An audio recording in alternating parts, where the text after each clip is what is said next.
So the rules on face masks and COVID passes are changing yet again, and I'm going to outline them for you on this video. So from today, 10th of December, face masks are a legal requirement in most public places, but I'm going to go through in a little bit more detail. And COVID passes, which will prove that you've had a full vaccination or a negative test within the last 48 hours, will be compulsory in certain venues from the 15th of December, and I'm going to explain that as well. So all of this coming about because of what's being described as worrying evidence about this new variant that started in South Africa. Now, you remember from my previous video that face masks were already a legal requirement in shops and on public transport and some other settings from the 30th of November. And of course, I mentioned that the rules are slightly different for Scotland, Wales and Northern Ireland because they are devolved to their respective governments. So for now and from now in England, face masks are going to be required in the following areas.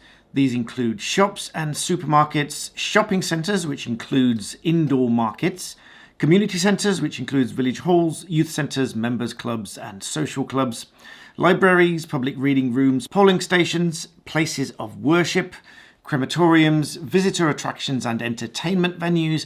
Now this is important because this includes museums, galleries, cinemas, indoor theatres, concert halls and so on. The public areas of hotels and hostels, indoor areas of sports stadiums, auction houses, post offices, banks, building societies, high street solicitors, accountants, basically any high street venue. And when it comes to public transport, of course, aeroplanes, trains, trams, buses, coaches and ferries, including taxis and private hire vehicles, but also cars or even small vans for driving lessons, driving tests, and even heavy goods vehicles, lessons and tests. And of course, transport hubs, airports, railways, tram stations, and so on. The exceptions, however, include hospitality areas such as cafes, restaurants, bars, and pubs, because it just isn't practical to keep taking off a mask when you're trying to eat or drink. But also nightclubs and other areas where there is space for dancing.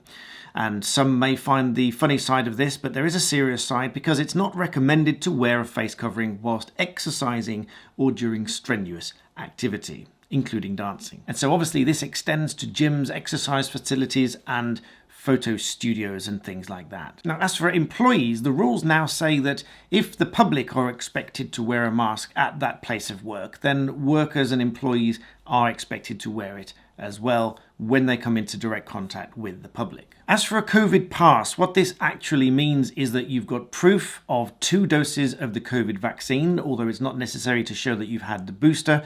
This can normally be shown on the app or the website, or that you've had a negative lateral flow test within the last 48 hours. And these are going to be required to access certain venues and events. These rules are going to apply to the over 18s, and those that are not vaccinated will be able to show proof of a negative test instead. And those under 18 are going to be exempt even if they are eligible to have one or have had 2 doses of the vaccine. And so where these are going to be required are going to be areas such as nightclubs and other late night venues, which means any venue which is open between 1 and 5 a.m, services that serve alcohol within that time, that have a dance floor or designated space for dancing, music, live or recorded, indoor events with more than 500 people, outdoor events with more than 4,000 people where people are seated or they are likely to stand and move around as part of the event, and any event at all with more than 10,000 people, regardless if that's indoor or outdoor or not. So what this means with sport venues which has fewer than 10,000